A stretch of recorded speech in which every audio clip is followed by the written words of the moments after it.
ಕರ್ನಾಟಕದ ದರ್ಶನ ಮಾಡಿ ಬರೋಣ. ನೋಡಿ, ಆನಂದಿಸಿ.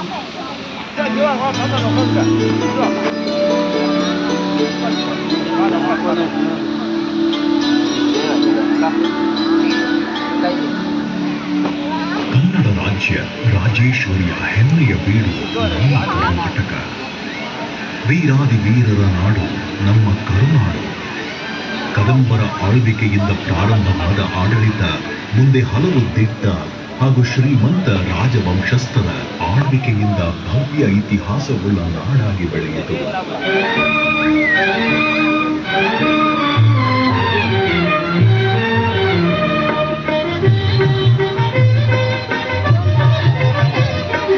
ಕನ್ನಡದ ಮಕ್ಕಳೆಲ್ಲ ಒಂದಾಗಿ ಬನ್ನಿ, ತಾಯ್ನಾಡ ಜಯಭೇರಿ ನಾವಾಗದಲ್ಲಿ.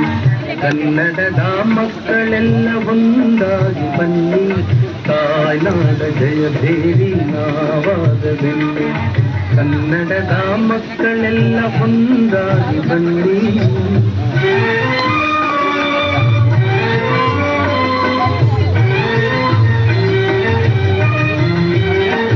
ಗಂಗಕದಂಬಾದಿ ಚಾಲುಕ್ಯ ರಾಷ್ಟ್ರಕೂಟ, ಗಂಗಕದಂಬಾದಿ ಚಾಲುಕ್ಯ ರಾಷ್ಟ್ರಕೂಟ, ಯಾದವ ಬಲ್ಲಾಳ ವಿಜಯನಗರ ವೀರರ ಗತವೈಭವ ಕಾಣುವ.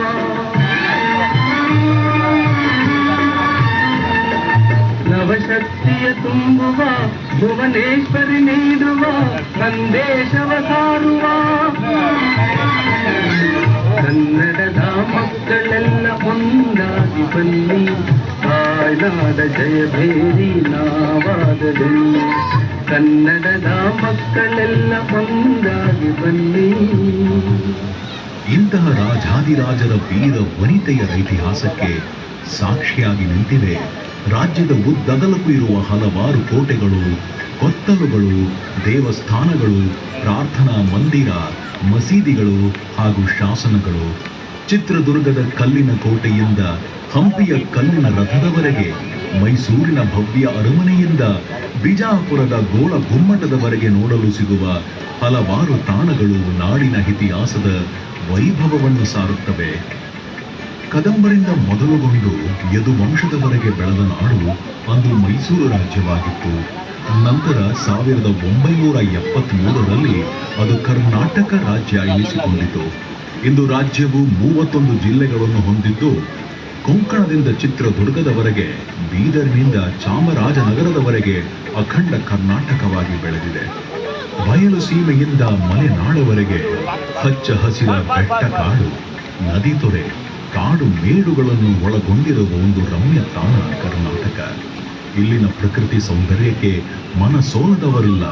ಇಲ್ಲಿನ ನಿಸರ್ಗವೇ ಕನ್ನಡ ತಾಯಿಗೆ ನಿತ್ಯೋತ್ಸವವನ್ನು ಮಾಡುತ್ತಿದೆ.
ಪ್ರಾಕೃತಿಕವಾಗಿ ಮಾತ್ರವಲ್ಲದೆ ಧಾರ್ಮಿಕವಾಗಿಯೂ ಕರುನಾಡು ಸರ್ವಧರ್ಮ ಸಮಾಗಮದ ನಾಡು. ಕವಿ ಶ್ರೇಷ್ಠರು ಹೇಳಿದಂತೆ ಸರ್ವ ಜನಾಂಗದ ಶಾಂತಿಯ ತೋಟ ಈ ಕರ್ನಾಟಕ. ವಿವಿಧ ಮಂದಿರ, ಮಸೀದಿಗಳು, ಚರ್ಚ್ ಮತ್ತು ಬಸದಿಗಳು ಧರ್ಮ ವೈವಿಧ್ಯತೆಯನ್ನು ಸಾರುತ್ತದೆ. ನಾಡಹಬ್ಬ ದಸರೆಯಾಗಲಿ ಅಥವಾ ಆಯಾ ಧರ್ಮದ ಹಬ್ಬಗಳಿರಲಿ, ಆಚರಣೆ, ಜಾತ್ರೆ, ಪರೀಕ್ಷೆಗಳಿರಲಿ, ಸರ್ವಧರ್ಮದವರು ಭಾತೃತ್ವದಿಂದ ಒಟ್ಟಾಗಿ ಆಚರಿಸುತ್ತಾರೆ. ಹೋಳಿಯ ಬಣ್ಣಗಳಲ್ಲಿರುವ ವೈವಿಧ್ಯಮಯ ರಂಗಿನಂತೆ ಇಲ್ಲಿನ ಧಾರ್ಮಿಕ ಆಚರಣೆಗಳಿಗೂ ತನ್ನದೇ ರಂಗಿದೆ.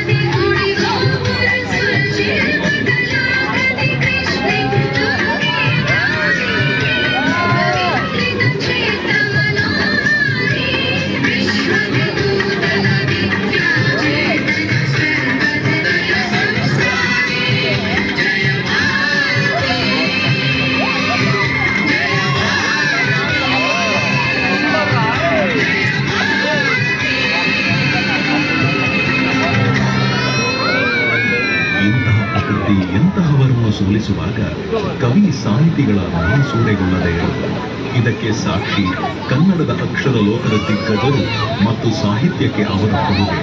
ರನ್ನ ಪಂಪರಿಂದ ಸಮಕಾಲೀನ ಸಾಹಿತ್ಯದವರೆಗೆ ಕನ್ನಡದ ಸಾಹಿತ್ಯ ಲೋಕ 8 ಜ್ಞಾನಪೀಠಗಳೊಂದಿಗೆ ಅತ್ಯಂತ ಶ್ರೀಮಂತವಾಗಿದೆ.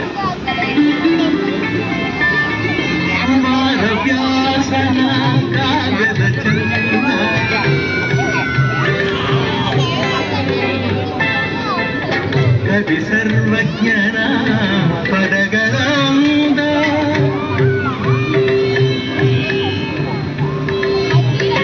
ಕುಮಾರ ವ್ಯಾಸನ ಕಾವ್ಯದ ಚಂದ.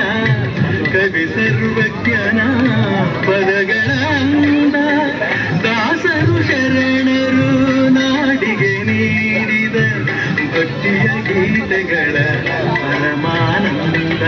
ರನ್ನನು ರಚಿಸಿದ ಹೊನ್ನಿನ ನುಡಿ, ಅಮ್ಮನು ಹಾಡಿದ ಚಿನ್ನದ ನುಡಿಯು, ಕನ್ನಡ ತಾಯಿಯು ನೀಡಿದ ವರವು ಸುಮಧುರ ಸುಂದರ ನುಡಿಯೋ.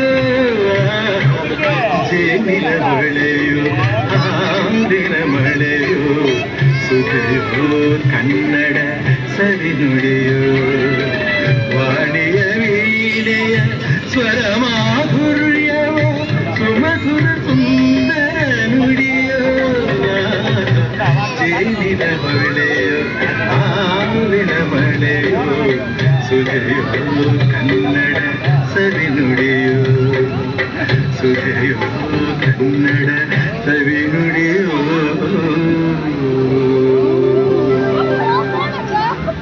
ನಾಡಿನ ವೈವಿಧ್ಯತೆಯಲ್ಲಿ ಕಲೆಗೆ ತನ್ನದೇ ಸ್ಥಾನಮಾನವಿದೆ. ರಾಜರ ಆಸ್ಥಾನದ ಸಂಗೀತಗಾರರಿಂದ ಹಿಡಿದು ಸಮಕಾಲೀನದವರೆಗೆ ಸಂಗೀತದ ಕಲೆ ಬೆಳೆಯುತ್ತಾ ಬಂದಿದೆ.